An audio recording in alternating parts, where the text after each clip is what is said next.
Sanayide çırak sıkıntı şu problem. Belli bir yaş sınırı koymuşlar. İşte 16 yaşından aşağı çırak çalıştıramıyorsun.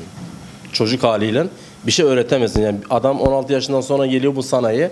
Diyor ki bana bir şeyler öğret.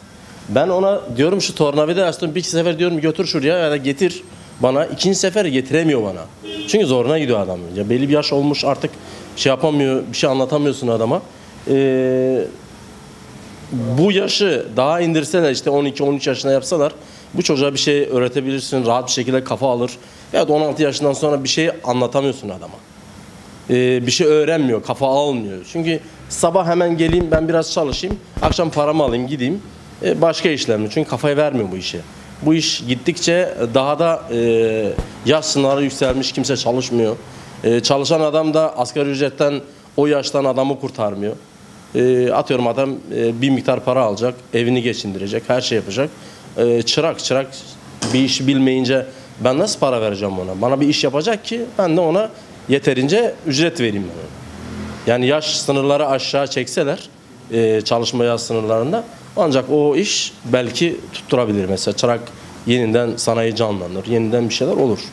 Ama çırak sorunu genelde yaştan itibaridir. Hiçbir şey öğretemiyoruz adama.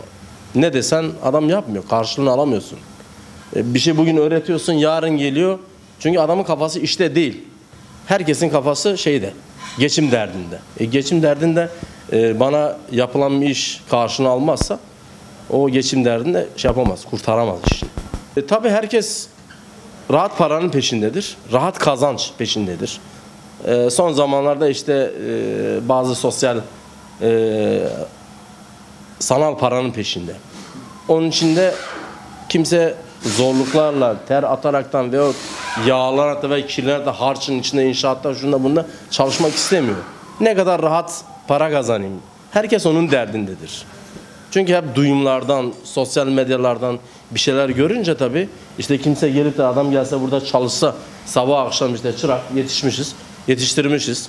16-17 yaşından beri yanımızda çalışıyor. Sabahtan akşama kadar çalışıyor bu adam. İş bitene kadar çalışacak. Çünkü bu kural böyledir. Herkes hepimiz oradan geldik. Yani usta dedim mi koş şuraya, koş şuraya. Ta ki usta kıvamına geldiğinde sonra o da artık rahat edecek. Para kazanacak, işlerini yürütecek, her şey olur. Aileye karışacak, bir sürü şeyler olur. İşte şey olunca tabii ki her şey değişir. Herkes rahat paranın peşinde. Rahat başka öyle bir şey yok burada. Ya problem eğitim sistemi. 6 yaşında çocuk ilkokul, 10 yaşında ortaokul, 14 yaşında lise oluyor delikanlı. O saatten sonra mesleğe gelse ne olur, gelmese ne olur? Ama meslek liselerinde yetişip de gelip staj olarak burada pratiğini geliştirse tamam eyvallah ama o da yok. Niye yok? Alışmıştır çünkü hazır yiyip geçinmeye yani. Onun için yani bu saatten sonra sanayide çırak veyahut kalfayı bulamazsın yani. Çok zor.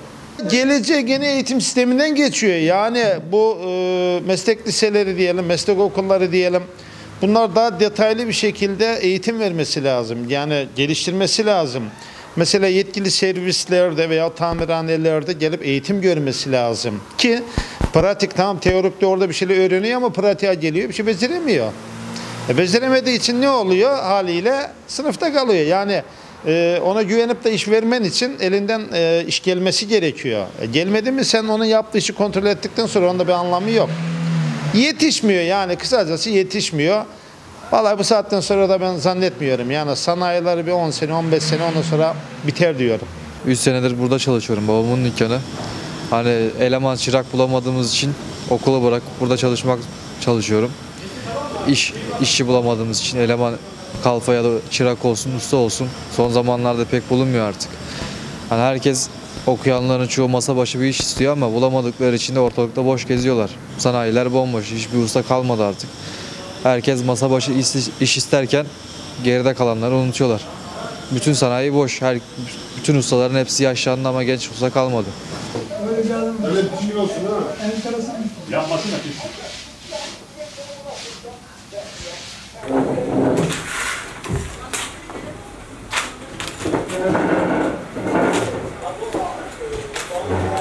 Çırak yok ki, çırak bulamıyoruz. Ne usta ne de çırak.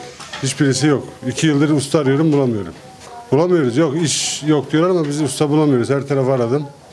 Tanıdık şeyler, bizim ustalar grubu var, orada da yazdım. Usta yok. Ustalar zaten ortak olmak istiyor yani. Usta şu anda maalesef yetişmiyor. Ne çırak bulabiliyoruz ne usta. İkisi de yok. Kime sorsam daha bu meslek yapan arkadaşlar hep birbirimize temas içinde halindeyiz. Onlar her gün arıyorlar usta lazım adamlar. Onlarda da yok. Sade sanayide değil yani. Dışarıdaki esnaflar da aynı. Evet, çırak yok. Çırak 10 senedir çırak yok. Çırak yetişmiyor. Yok, gelmiyor yani. Kimse çocuğunu göndermiyor sanayiye. Herkes çocuğunu okutmaya uğraşırsa çırak gelmez. Çocuğunu herkes okula göndermeye çalışıyor. Okusun, memur olsun, yatsın, para alsın diye bekliyor herkes.